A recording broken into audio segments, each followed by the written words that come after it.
एक सुबह सीता के बॉयफ्रेंड ने डिटेक्टिव मिस्टर कुमार को कॉल किया और बताया कि सीता की हत्या हो गई है। ये सुनकर डिटेक्टिव मिस्टर कुमार तुरंत घटना स्थल पर पहुंचते हैं और घटना स्थल की पूरी जांच करने के बाद उन्हें 3 लोगों पर शक होता है। शक के बेसिस पर उन तीनों लोगों से पूछताछ करते हैं। पहला सस्पेक्ट है नौकरानी, जिसने बताया कि उसका काम दोपहर में ही खत्म हो गया था और वह अपने घर चली गई थी। जब वो घर जा रही थी तो सीता दरवाज़ा बंद करने आई थी, क्योंकि सीता कभी भी दरवाज़ा खुला नहीं छोड़ती थी। नौकरानी ने एक और बात बताई कि सुबह सीता का झगड़ा उसकी रूममेट से हो रहा था। मिस्टर कुमार ने तुरंत रूममेट से पूछताछ की। रूममेट ने बताया कि हाँ, सुबह उसका झगड़ा सीता से हुआ था और झगड़ा करने के बाद वह अपने दोस्त के घर चली गई थी और जब वहाँ से वापस आई तो उसने देखा कि सीता की हत्या हो चुकी है। उसने कहा कि मुझे इस बारे में कुछ भी नहीं पता। मिस्टर कुमार ने तुरंत उसके बॉयफ्रेंड से पूछताछ की। बॉयफ्रेंड ने बताया कि सीता ने उसे कॉल किया था और कहा कि उसका झगड़ा उसकी रूममेट से हो गया है।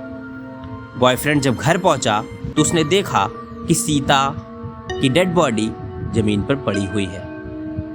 उसने कहा कि मैं बहुत ज़्यादा डर गया था और मैंने तुरंत आपको कॉल लगा दिया। क्या आप इन तीनों की बातों को सुनकर ये बता सकते हैं कि हत्या किसने की है? लॉजिकल आर्मी, अपना दिमाग चलाइए। अगर आप बातों को ध्यान से सुने होंगे तो आपने नोटिस किया होगा कि नौकरानी ने कहा कि सीता कभी भी दरवाजा खुला नहीं छोड़ती। अगर सीता ने दरवाजा खुला नहीं छोड़ा तो उसका बॉयफ्रेंड कमरे में कैसे पहुंचा? इसका सीधा मतलब है कि बॉयफ्रेंड ने ही उसकी हत्या की है, क्योंकि जब वह घर पहुंचा होगा तो सीता ने दरवाजा खोला होगा और उसके बाद ही उसने उसकी हत्या की होगी।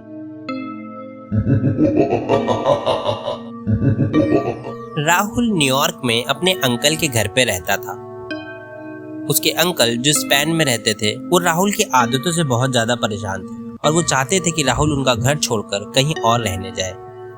इस चीज को बताने के लिए वो एक दिन खुद न्यूयॉर्क चले आते हैं और जैसे ही वो न्यूयॉर्क पहुंचते हैं वो राहुल को एक होटल में इनवाइट करते हैं, जहां पर उससे बात करते हैं। अगले दिन डिटेक्टिव मिस्टर कुमार को कॉल आता है, जहां राहुल रोकर ये बता रहा होता है कि उसके अंकल ने सुसाइड कर लिया। ये सुनकर डिटेक्टिव मिस्टर कुमार वहां पहुंचते हैं, जहां वो राहुल को रोता हुआ पाते हैं। राहुल बताता है कि अंकल कल ही न्यूयॉर्क आए थे और उन्होंने मुझसे कहा कि मैं बहुत जी चुका, अब मैं मरने जा रहा हूँ। बस मरने से पहले तुमसे एक बार मिलने की आस थी, तुमसे मिल लिया और अब मैं मरने जा रहा हूँ। यह सुनकर डिटेक्टिव मिस्टर कुमार ने उनके सारे डॉक्यूमेंट को चेक किया, जिसमें एक न्यूयॉर्क आने की टिकट और एक न्यूयॉर्क से जाने की टिकट थी, एक क्रेडिट कार्ड था, एक ड्राइविंग लाइसेंस था, पासपोर्ट था। इन सारी चीजों को देखकर डिटेक्टिव मिस्टर कुमार समझ गए कि यह सुसाइड नहीं, मर्डर है। तो लॉजिकल आर्मी, ये बताइए कि डिटेक्टिव मिस्टर कुमार ने ऐसा क्यों कहा कि ये सुसाइड नहीं, मर्डर है? सोचिए सोचिए और अपना आंसर कमेंट कीजिए। अगर आपने डॉक्यूमेंट को ध्यान से देखा होगा तो आपने नोटिस किया होगा कि एक टिकट न्यूयॉर्क से आने की है और एक टिकट न्यूयॉर्क से जाने की है। अगर उन्हें यहाँ आकर सुसाइड ही करना था तो वो जाने की टिकट क्यों कराते? इसका सीधा अर्थ है कि एक मर्डर है।